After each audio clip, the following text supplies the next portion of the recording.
It's 2:47 a.m.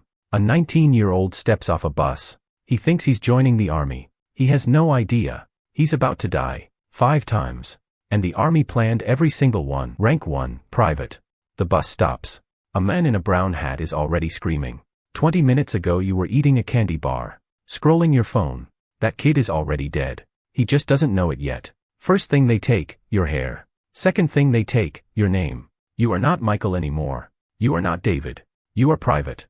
A number on a bunk. A pair of boots in the 3rd rank. You do push-ups until your palms bleed black. You eat in silence in under 9 minutes. You get punished for strangers' mistakes. And somewhere around week 3, something shifts. You stop missing your phone. You stop thinking about Saturday nights. You stop thinking about yourself at all. The version of you with a name. Gone. Nobody held a funeral. Not even you. Rank 2, sergeant. The second death, your freedom. 3 chevrons. They start calling you sergeant. And overnight, you stop belonging to yourself. You have 4 soldiers now. They are yours. 24 hours a day. One gets a DUI at 2 a.m. Your phone rings. One fails a PT test. It's on your record. One doesn't show up to formation. Nobody asks where he is. They look at you. Why don't you know? You are 23 years old. Suddenly you're a counselor, a mentor, a babysitter, an unofficial marriage therapist. Nobody trained you for any of it. One Tuesday afternoon, a 19-year-old sits across your desk, hands shaking, girlfriend pregnant. Father called him a coward, and the army expects you to know what to say. Some sergeants get drunk on that power. They yell, they humiliate, they mistake fear for respect. The good ones learn one truth fast. The rank gives you authority. Only your soldiers give you respect, and they only give it once. The version of you who belonged to himself. He died the night a soldier's wife called crying at 11 p.m. And you picked up. Rank 3, first sergeant. You've deployed now. Maybe twice. Maybe 4 times. Afghanistan. Iraq. Syria. Some base in a country anchors back home mispronounce. You don't talk about what happened over there. Not because you're tough, because there are no words. There is no word for the half-second silence after an IED. Before the screaming starts. When your brain hasn't decided yet if you're alive or dead. There is no word for the smell of a burn pit.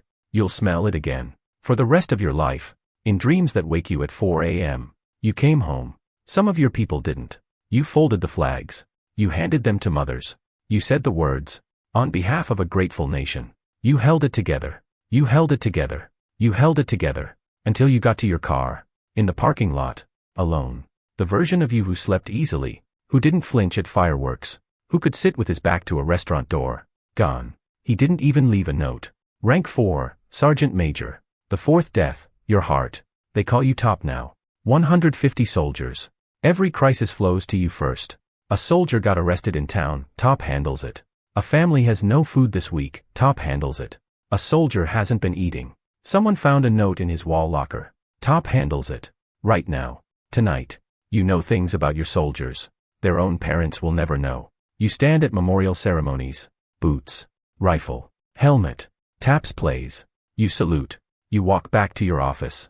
You close the door. You add that name to the list inside your head. That list never gets shorter. Only longer. The version of you who could feel things fully. Who could let grief all the way in. Had to die. Because if he hadn't, you wouldn't have survived this job. You are not cold. You are not numb. You are a man holding back an ocean. With his bare hands. You miss the man on the other side of that wall. You will never meet him again. Rank 5, General. The 5th death, your purpose. 30 years. 4 stars on your chest.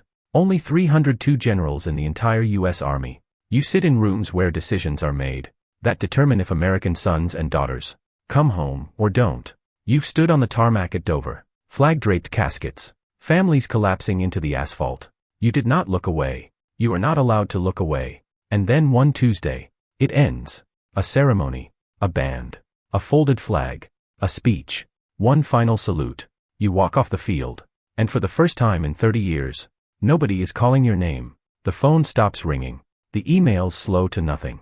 The world you lived in for 3 decades closes behind you like a vault door. You have a pension. You have medals on the wall. You have a wife who waited all the way home for 30 years.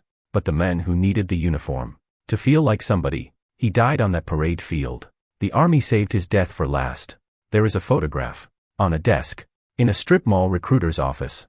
A 19-year-old in dress blues, smiling the way only a kid in a brand new uniform can smile. His mother placed it there. The morning after his funeral, she said one sentence: "Keep this, so the next boy who walks in knows what my son looked like before." 5 ranks, 5 deaths, and somewhere right now, in a strip mall office, in your city, another 18-year-old is holding the brochure. He's already decided.